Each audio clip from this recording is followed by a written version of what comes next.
ನಮಸ್ತೆ, ನಾನು ಅಕ್ಷಯ. ಜೊತೆಲಿ ನ್ಯೂಸ್ಗೆ ಸ್ವಾಗತ.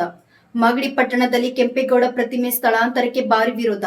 ಮಾಗಡಿಯಲ್ಲಿ ಕೆಂಪೇಗೌಡ ಅಭಿವೃದ್ಧಿ ಸಮಿತಿ ಅಧ್ಯಕ್ಷರಾದ ಡಾಕ್ಟರ್ ಎಂ ಕೃಷ್ಣಮೂರ್ತಿ ಅವರು ಪತ್ರಿಕಾಗೋಷ್ಠಿ ನಡೆಸಿ ಶಾಸಕ ಬಾಲಕೃಷ್ಣ ವಿರುದ್ಧ ತೀವ್ರ ವಾಗ್ದಾಳಿ ನಡೆಸಿದ್ದಾರೆ. ಯಾವುದೇ ಕಾರಣಕ್ಕೂ ಪ್ರತಿಮೆ ಸ್ಥಳಾಂತರಕ್ಕೆ ಅವಕಾಶ ಕೊಡಲ್ಲ ಎಂದು ಖಡಕ್ ಸಂದೇಶ ರವಾನಿಸಿದ್ದಾರೆ.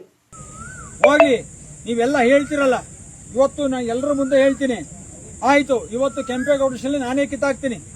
ನಾನು ಇವಾಗ ಜಾಗ ಕೊಡ್ಲಿ, ಆಯ್ತಾ? ಒಂದು. ಎರಡನೇದು, ನೀವು 2028 ಎಲೆಕ್ಷನ್ ಬರೋದ್ರೊಳಗಡೆ ನೀವು ಹಾಸ್ಪಿಟ್ಲ್ ಕಟ್ತೀರೇನ್ರಿ? ನಿಮ್ಗೆ ಯೋಗ್ಯತೆ ಐತೇನ್ರಿ? ತಾಕತ್ತಿದ್ರೆ ಹೇಳಿ, ನಾನೇ ಇದನ್ನೆಲ್ಲ ಖಾಲಿ ಮಾಡಿಸ್ಕೊಡ್ತೀನಿ. ಬೊಗಳೋ ನಾಯಿ ಕಚ್ಚಲು ಅಂತ ಹಂಗೆ ಬರೀ ಬೊಗಳೋದ್ರೆ ನನಗೆ ಬೊಗಳೋದ್ರೆ ಕಂಡ್ರೆ ಆಗಲ್ಲ. ಮಾಡಕ್ ತಾಕತ್ತಿದ್ರೆ ಮಾಡಿ ತೋರಿಸು, ಇಲ್ಲ ಬಾಯಿ ಮಾಡ್ಕೊಂಡು ನೀರು ಎಲ್ರೂ ಮಾಡ. ಎಲ್ರೂ ಬಿಟ್ಬಿಟ್ಟು ಈ ಖಾಲಿ ಡಬ್ಬಕ್ಕೆ ಕಲ್ಲು ಹಾಕೊಂಡು ನಾವು ಊರವ್ರಿಗೆಲ್ಲ ಒಂದು ಡಬ್ಬ ಕೊಟ್ಬಿಟ್ಟು ಅಲ್ಲಾಡ್ಸೋ ಕೆಲಸ ಬೇಡ. ಇಲ್ಲಿವರೆಗೂ ಮಾಡಿ ಸಾಕು. ನೀವು ಅನ್ಯಾಯ ಏನೇ ಮಾಡಿದ್ರು ನಾನು ಈ ಮಣ್ಣಿಗೋಸ್ಕರ ಏನ್ ತ್ಯಾಗ ಬೇಕಾದ್ರೂ ಮಾಡ್ತೀನಿ, ಯಾವ್ದಕ್ಕೆ ಬೇಕಾದ್ರೂ ಸಿದ್ಧನಾಗಿದ್ದೀನಿ. ಅದ್ರೊಳಗೆ ಯಾವ್ದು ಹಿಂದೆ ಹೋಗೋ ಪ್ರಶ್ನೆ ಇಲ್ಲ. ನೀವು ಫಸ್ಟ್ ಈ ಹಾಸ್ಪಿಟ್ಲ್ ಕ್ಲಿಯರ್ ಮಾಡ್ತೀವಿ. ಎಷ್ಟು ವರ್ಷದಿಂದ ಕೆಲಸ ಮಾಡ್ತಾ ಇದ್ದೀರಿ ಹಾಸ್ಪಿಟ್ಲು? ಯಾವ ನಮ್ಮ ಫಲಕ ಹಾಕಿದ್ರಿ? ಯಾರು ಗುತ್ತಿಗೆದಾರ? ಯಾವ ಮೆಟೀರಿಯಲ್ ಹಾಕಿದಿರಿ? ಎಷ್ಟು ಆಪರೇಷನ್ ಆಯ್ತಾ ಇದೆ?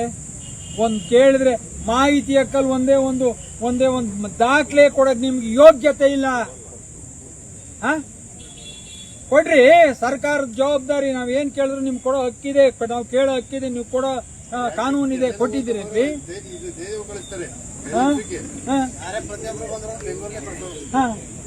ಚೀಟಿ ಬರೀ ಬೆಂಗಳೂರಿಗೆ ಕರಿ ಕೇಳಿದ್ರೆ ಇಲ್ಲಿ ಹಾಸ್ಪಿಟ್ಲ್ ಕಟ್ತೀನಿ, ಮರ ಕಡಿಯೋದಲ್ಲ. ಏಕ ಕಡ್ದು ರುಚಿ ಸಿಕ್ಬಿಟ್ಟವೆ ಮರದ್ದು ದುಡ್ಡು ತಿಂದು. ಇವನು ಕಡ್ದು ತಿನ್ಬೇಕು. ಒಂದು. ಎರಡನೇದು ಅಂದ್ರೆ ಹಳೆ ಕಟ್ಟಡ ಹೊಡಿಬೇಕು. ಹಳೆ ಕಟ್ಟಡ ಹೊಡೆದ್ರೆ ಕಲ್ಲು ಸಿಗ್ತವೆ, ಸಿಮೆಂಟ್ ಸಿಗ್ತದೆ. ಇದನ್ಕಿಂತ ಇನ್ನೊಂದು ಕಾಂಪೌಂಡ್ಗೆ ಹಾಕ್ಬೇಕು. ಅಲ್ಲಿ ಹಳೆ ಕಲ್ಲಿಗೆ ಹೊಸ ಬಿಲ್ ಆಗ್ಬೇಕು. ನೀವು ಮಾಡಿ ಅಭ್ಯಾಸ ಆಗದೆ. ಕೇಳಿದ್ರೆ ಭೂಮಿ ಒಳಗೆ ಕಲ್ಲು ಅಂತೀರಿ.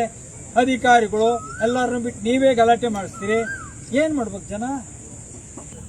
ನಿಮ್ ಜೊತೆ ದುಡಿದು ಕಷ್ಟಪಟ್ಟು ದುಡಿದು ನಿಮ್ಮ ಶಾಸಕಕ್ಕೆ ಶ್ರಮ ಪಟ್ಟಂತ ವ್ಯಕ್ತಿನ ಆಸ್ಪತ್ರೆಯಲ್ಲಿ ಮನಗಿದಾಗ ನಿಮ್ಮ ಹೇಳಿದನ ಕೆಲಸ ನೀವು ಮಾಡ್ತಿರಲ್ಲ, ನಿಮಗೆ ಶೋಭೆ ತರಲ್ಲ ಅಂತ ನಾನು ಹೇಳಕ್ ಇಷ್ಟಪಡ್ತೇನೆ.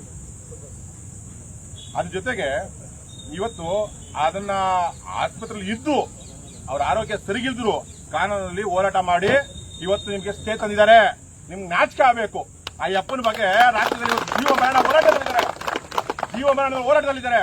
ಆದ್ರೂ ಕೂಡ ಇವತ್ತು ಆ ಸ್ಟ್ಯಾಚು ಬಗ್ಗೆ, ಇವತ್ತು ಇಲ್ಲಿ ಮರದ ಬಗ್ಗೆ ಸಾವಿರಾರು ಜನ ಇಲ್ಲಿ ಕೂತ್ಕೋತಾರೆ.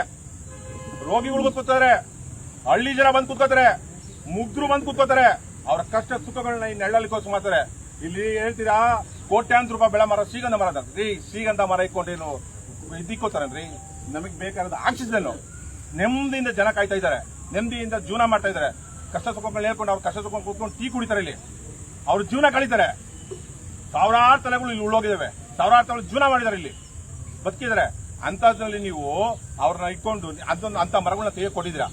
ಅವ್ರನ್ನ ಆ ಮರ ತೆಗೆದು ಈ ಆಸ್ಪತ್ರೆ ಇರುವಂತ ಜೀವನ ನೀವು ತೆಗೆದು ಕೊಟ್ಟಿದ್ದೀರಾ ಅಂದ್ರೆ ಈ ಮರಗಳ ಜೀವ ತೆಗೆದಲ್ಲ, ನೀವು ಕೃಷ್ಣಪ್ಪರ ಜೀವ ತೆಗೆದು ಕೊಟ್ಟಿದ್ದೀರಾ. ಇದು ನಾನು ಹೇಳಕ್ ಬಯಸ್ತೇನೆ. ಈಗೇನ ಓಲಿ ಆ ಜಾಗನ ಅಮೈನ್ಮೆಂಟ್ ಮಾಡಿದಾರ. ಇಷ್ಟು ಕೊಡ್ತಾ ಇದ್ದೀವಿ ಕೆಂಪೇಗೌಡ ಜಾಗದಲ್ಲಿ, ಇಂಥ ಜಾಗದಲ್ಲಿ ಮಾಡ್ತೀವಿ, ಇಷ್ಟು ಕುಂಟೆ ಇಷ್ಟು ಎಕರೆ ಅಂತಾನೆ ಮಾಡಿದಾರ. ಪಾರ್ಕ್ ತೋರಿಸಿದಾರ, ಆರ್ಡರ್ ಕೊಟ್ಟಿದಾರ, ಬ್ಲೂ ಪ್ರಿಂಟ್ ಕೊಟ್ಟಿದಾರ. ಏನ್ ಇವ್ರು ಹೆಂಗ್ ಬೇಕಂಗ್ ಮಾಡಿಬಿಟ್ರೆ ಈಗ ಹೋಗ್ಲಿ 3 ದಾರಿ ಕುಡಿದು ಅಲ್ಲಿ ಮಾಡ್ತಾ ಇದ್ರಿ. ಯಾಕೆ ಅವ್ರೆ ಕೆಂಪೇಗೌಡ್ರ ಜಾಗದಲ್ಲಿ ಕೆಂಪೇಗೌಡ್ರ ಮಣ್ಣಲ್ಲಿ ಪಾಟೆ ಮೇಲೆ ನಿಲ್ಸ್ಬೇಕ್ರಿ? 3 ದಾರಿ ಹೋಗೋ ಮಣ್ಣಿಗೆಲ್ಲ ನಿಲ್ಸೋದು ಬೇಕಾದ್ರೆ ನೀವೇನ್ ಬೇಕಾದ್ರೆ ನೀವು ಪ್ರತಿಷ್ಠಾಪನೆ ಮಾಡ್ಕೊಳ್ಳಿ. ನಾವೇ ಕಳನ ಆ ಜಾಗದಲ್ಲಿ ಮಾಡಕ್ ಬಿಡಕ್ಕಾಗತ್ತಾ? ಯಾರನ್ನ ಒಪ್ತಾರ? ಗೌರವ ಇಲ್ವೇನ್ರಿ ಸರ್? ಮಾಗಡಿ ಜನತೆಗೆ ಒಳ್ಳೇದ್ ಮಾಡಬೇಕು ಅನ್ನೋ ಉದ್ದೇಶಕ್ಕೆ ಆಸ್ಪತ್ರೆ ಕಟ್ಟಿಸಬೇಕು ಅಂತ ಪ್ಲಾನ್ ಮಾಡ್ಕೊಂಡಿದ್ದಾರೆ. ಈ ಜಾಗ ಹೊರತುಪಡಿಸಿ ಬೇರೆ ಜಾಗ ಇರ್ಲೇ ಇಲ್ವಾ ಅಂತ? ಪೂರ ಇದೆ. ಅವ್ರಿಗೇನು ಅಂದ್ರೆ ಕೋಟೆ ವಿಷಯದವಾಗ ನಾವು ಹೈಕೋರ್ಟಿಗೆ ರಿಟ್ ಹಾಕದ್ಮೇಲೆ ಕೆಂಪೇಗೌಡರು ಶಿಲೆ ತೆಗಿಬೇಕು ಅಂತ ಕಾರಣ ಬಿಟ್ರೆ ಇನ್ನು ಬೇರೆ ಯಾವ ಉದ್ದೇಶನೂ ಇಲ್ಲ. ಈಗ ಮರ ಕಡಿಬಾರ್ದು, ಹಾಸ್ಪಿಟ್ಲು ಕಟ್ಟಬಾರ್ದು ಅಂತ ಈಗ ಆದೇಶ, ಸರ್ಕಾರ ಕೋರ್ಟ್ ಆದೇಶ ಬಂದ ಮೇಲೆ ಅದನ್ನು ತೆಗೆಯೋದೇನಿದೆ? ಈಗ ಉದ್ದೇಶಪೂರ್ವಕ ಚರ್ಚೆ ಕರೆದ್ರೆ ಚರ್ಚೆ ಮಾಡೋಣ.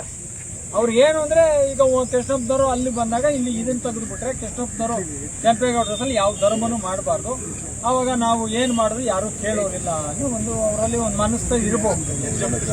ಆದ್ರೆ ಮಾಗಡಿ ಸುತ್ತ ಅಂದ್ರೆ ನಿಮ್ಮ ಹೆಸರನ್ನ ಮುಗಿಸ್ಬೇಕು ಅನ್ನೋ ಒಂದು ಪ್ಲಾನ್. ಹೆಸರು ಮುಗ್ಸಕ್ ಇವ್ರು ಯಾರ್ರಿ? ಕೆಂಪೇಗೌಡರ ಹೆಸರು ಅಜರಾಮರವಾಗದೆ.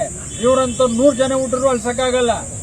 ನನ್ನ ಹೆಸರು ಅಳ್ಸಕ್ಕೆ ನಾನೇನ್ ಬಂದು ಇವತ್ತೇನು ಬೆಳಗಿನ ಕಡ್ಲೆಪುರಿ ತಿನ್ಕೊಂಡ್ ಬಂದಿದ್ದ ನಾನು ಹೋರಾಟದಲ್ಲಿ ನಾನು ಅತಿ ಎತ್ತರಕ್ಕೆ ಸಾವಿರಾರು ಬೋಲ್ಡರ್ ನನ್ನ ಹೆಸರು ಹಾಕೊಂಡು ಬೆಳ್ತಿದ್ದೆ. ನಾನು ಏನ್ ಮುಗಿಸೋದು ಇವ್ರು ಸರ್ ಪುತ್ಥಳಿಗೆ ಕೈ ಹಾಕೋದಿರ್ಲಿ ಸರ್, ಇಲ್ಲಿ ಪುತ್ಥಳಿನ ಬೇರೆ ಕಡೆ ಬದಲಾಯಿಸೋದಿರ್ಲಿ. ಹಾರ ಇಟ್ಟಿದಾರಲ್ಲ ಇವಾಗ ಮೆಟ್ಟಿಲಿಗೆ, ಅದಕ್ಕೆ ಏನಾದ್ರು ಆಕ್ಷನ್ ತಗೊಂಡಿದಾರ? ಈಗ ನಾವು ಕೋರ್ಟ್ ಆದೇಶ ಅವ್ರು ಕರೆದಿರೋದ್ರಿಂದ ನಾವು ಅದ್ರ ಬಗ್ಗೆ ಚರ್ಚೆ ಮಾಡ್ತಾ ಇಲ್ಲ. ಕೆಂಪೇಗೌಡರ ವಿಷಯದಲ್ಲಿ ಇವತ್ತು ಚರ್ಚೆ ಇಲ್ಲ. ಅವ್ರು ಏನು ಅಂದ್ರೆ ಇಂಥ ದಿನ ಹಿಂಗ್ ಮಾಡಿದಾರಲ್ಲ ಅಂತ ಒಂದು ನೋವಿನ ವ್ಯತೆ. ಕೆಂಪೇಗೌಡರು ತೆಗಿತಾರೋ ತೆಗಿಯಲ್ವೋ, ನಾಳೆ ಸರಿ ಹೋಗ್ತಾರೋ ಸರಿ ಹೋಗಲ್ವೋ, ನಾವು ಇಲ್ಲಿ ಚರ್ಚೆಗೆ ಬರ್ತಾ ಇದ್ದೀನಿ. 4ನೇ ತಾರೀಕು ಚರ್ಚೆ ಬಂದಾಗ ಕೆಂಪೇಗೌಡರ ವಿಷಯ ಬಿಟ್ಟರೆ ಬೇರೆ ಚರ್ಚೆ ಇಲ್ಲ. ಸೆಕೆಂಡ್ ಆಗ್ಲಿ ಸರ್ ಅದು, ಆದ್ರೆ ಈಗ ಆಗಿದೆಯಲ್ಲ, ಅವಘಡ ಆಗಿದೆಯಲ್ಲ, ಮಾಡಿದಾರ ಕಿಡಿಗೇಡಿಗಳು, ಅವ್ರಿಗೇನ್ ಶಿಕ್ಷೆ? ಕಿಡಿಗೇಡಿಗಳು ಮಾಡಿದ್ರ, ಅಧಿಕಾರಿಗಳು ಮಾಡಿದ್ರ, ಅಥವಾ 7 ಮಾಡಿಸಿದ್ರ, ಅದು 4ನೇ ತಾರೀಕು ಚರ್ಚೆಗೆ. ಚರ್ಚೆ ಕರೆದಿದ್ರೆ ಯಾರು ಕರೆದಿರ ಸರ್ ಚರ್ಚೆಗೆ? ಪುರಸಭೆ ಅಧಿಕಾರಿ, ಪುರಸಭೆ ಅಧಿಕಾರಿಗಳು. ಒಟ್ಟಾರೆ ನಿಮ್ಮ ನಿಲುವು ನಾಡಪ್ರಭು ಕೆಂಪೇಗೌಡರ ಪುತ್ಥಳಿ ಸ್ಥಳಾಂತರ ಆಗಬಾರದು. ಅದು 100ಕ್ಕೆ 100. ಆಸ್ಪತ್ರೆ ಕಟ್ಟಡಕ್ಕೆ ನಮ್ಮ ಅಡ್ಡಿ ಇಲ್ಲ. ಅಡ್ಡಿ ಇಲ್ಲಾಂದ್ರೆ ಕಟ್ತಾರೆ, ಅದಕ್ಕೂ ಷರತ್ತಿಗೆ ಬರ್ಲಿ. ಮತ್ತೆ ಈ ಮರಗಳನ್ನ ತೆಗಿಬಾರದು. ಹಂಗಲ್ಲ ಸ್ವಾಮಿ, ಅಭಿವೃದ್ಧಿ ಅಂತಾರಲ್ರಿ, ಅದನ್ನಾರು ಚರ್ಚೆ ಮಾಡ್ರಿ. ಆಯ್ತು, 2028 ನಾನು ಮರ ಕಡ್ದು ಹಾಸ್ಪಿಟ್ಲ್ ಕಟ್ಟಿಬಿಡ್ಲಿರಿ. ಸಾರ್ವಜನಿಕ ನಾನು ವಿರೋಧಿ ಅಲ್ಲ ರೀ. ನೀವೆಲ್ಲ ಹಾಳು ಮಾಡೋದು ಬಿಟ್ರೆ ಕಟ್ಟಿರೋದು ಯಾವ್ದ್ರಿ? ಪಶು ಆಸ್ಪತ್ರೆ ಇಲ್ಲ, ಹೊಡೆದಾಕ್ಬಿಟ್ರಿ. ಡಾಕ್ಟರ್ ಅಂಬೇಡ್ಕರ್ ಭವನ ಹೊಡೆದಾಕ್ಬಿಟ್ರಿ. ಮಹಾತ್ಮ ಗಾಂಧಿ ಶಿಲೆ ಕಿತ್ತಾಕ್ಬಿಟ್ರಿ. ಎಲ್ಲರೂ ಶಿಲೆನೂ ಕಿತ್ತಾಕ್ಬಿಟ್ರಿ. ಆಯ್ತಾ? ಅಲ್ಲೆಲ್ಲ ರೇವಣ್ಣವ್ರು ಒಂದು ರೇಷ್ಮೆ ಭವನ ಅಂತ ಕಟ್ಟಿದ್ರು, ರೈತರ ಭವನ, ಗುರುಭವನ ಅಂತ, ಅದನ್ನು ಹೊಡೆದಾಕ್ಬಿಟ್ರಿ. ಎಲ್ಲವನ್ನೂ ಹೊಡೆದಾಕೊಂಡು ಬಂದ್ಬಿಟ್ರೆ ಇವಾಗ ಮಾರ್ಕೆಟ್ ಅಲ್ಲೆಲ್ಲೋ ಕೂಲಿ ಮಾಡ್ತಿದ್ದ ಜನ ಇವತ್ತು ರಾತ್ರಿ ಆಗಲು ಕಣ್ಣೀರ್ ಹಾಕ್ತಾರೆ, ಅದನ್ನು ಹೊಡೆದಾಕ್ಬಿಟ್ರಿ. ಏನ್ ಬಿಟ್ಟಿದ್ದೀರಿ ನೀವು? ಬೋಲೆ ಅವನ್ನೆಲ್ಲ ಹೊಡೆದಾಕ್ಬರು. ಈ ರೀಸೋರ್ಸ್ಗೆ ಹೋಗಿ ವಾಸನೆ ಹೊಡೆದ ಬಾತ್ಮರ ಹೊಡೆದಾಕ್ರಿ. ಇವನ್ನ ಯಾಕೆ ಹೊಡಿತೀರಿ? ಅದನ್ನೇ ಮಾಡೋದು ನೀವು. ಆ ವಾಸನೆ ಹೋದ್ರೆ ಅದೆಲ್ಲ ಒಂದು ಜನ ಪಕ್ಕಪಕ್ಕದವರು ಸ್ವಲ್ಪ ನೆಮ್ಮದಿಯಾಗಿ ನಿದ್ದೆ ಮಾಡ್ತಾರೆ. ಅದನ್ನ ಮಾಡಿ. ಯಾತಕ್ಕೆ ಸುಮ್ಮನೆ ಮಾಡಬಾರ್ದು ಮಾಡದೆ ಏನ್ ಅಭಿವೃದ್ಧಿ ಮಾಡಿದಿರಿ? ದುರ್ಬೀನ್ ಹಾಕೊಂಬಂದ್ರು. ಇವತ್ತೇನಾರ ಬೇರೆ ತಾಲೂಕು ಕಂಪೇರ್ ಮಾಡ್ರಿ. ಅಲ್ಲಿ ಬೇರೆ ತಾಲೂಕಲ್ಲಿರುವಂತ ಕಟ್ಟಡಗಳು, ಅಲ್ಲಿರೋ ಈ ವ್ಯವಸ್ಥೆಗಳು ಒಂದೇ ಒಂದು ಭಾಗದಲ್ಲಿ ಇದೆ ಅಂತ ನೀವು ಪ್ರೂವ್ ಮಾಡ್ರಿ. ಒಂದೇ ಒಂದು ಪ್ರೂವ್ ಮಾಡ್ರಿ.